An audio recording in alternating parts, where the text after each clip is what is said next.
అండి. ఈరోజు lunch special తోటకూర టమాటా కర్రీ, కొబ్బరి పచ్చడి. మరి మీరేం చేసుకున్నారో కామెంట్‌లో తెలపండి.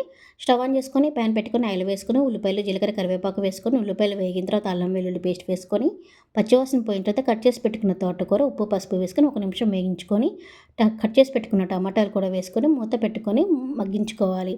టమాటాలు మెత్తగా మగ్గిన తర్వాత ఒక స్పూన్ కారం వేసుకొని ఒకసారి బాగా కలుపుకొని పచ్చివాసన పోయిన తర్వాత తగినన్ని వాటర్ పోసుకొని మూత పెట్టుకొని ఒక 5 నిమిషాలు ఉడికించుకోవాలి.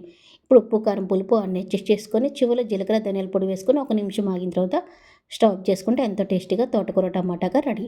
కొబ్బరి పచ్చడి కోసం స్టవ్ ఆన్ చేసుకొని ప్యాన్ పెట్టుకొని ఆయిల్ వేసుకొని టమాటాలు, పచ్చిమిర్చి, చింతపండు ఉడికించుకొని పక్కన పెట్టుకొని చల్లారనివ్వాలి. ఇప్పుడు మిక్సీ జార్లో పచ్చి కొబ్బరి, జీలకర్ర, చిన్నులపై ఉప్పు వేసుకొని వేయించుకున్న పచ్చిమిర్చి, టమాటాలు కూడా వేసుకొని మిక్స్ చేసుకొని పక్కన పెట్టుకోవాలి. ఇప్పుడు తాలింపు పెట్టుకొని తాలింపు అంతా వేగిన తర్వాత పసుపు, ఇంగువ వేసుకొని మిక్సీ చేసుకున్న పచ్చడి కూడా వేసుకొని ఒక నిమిషం వేయించుకుంటే టేస్టీగా కొబ్బరి పచ్చడి రెడీ. ఇలా సర్వ్ చేసుకొని ఇవి నచ్చితే లైక్ చేయండి.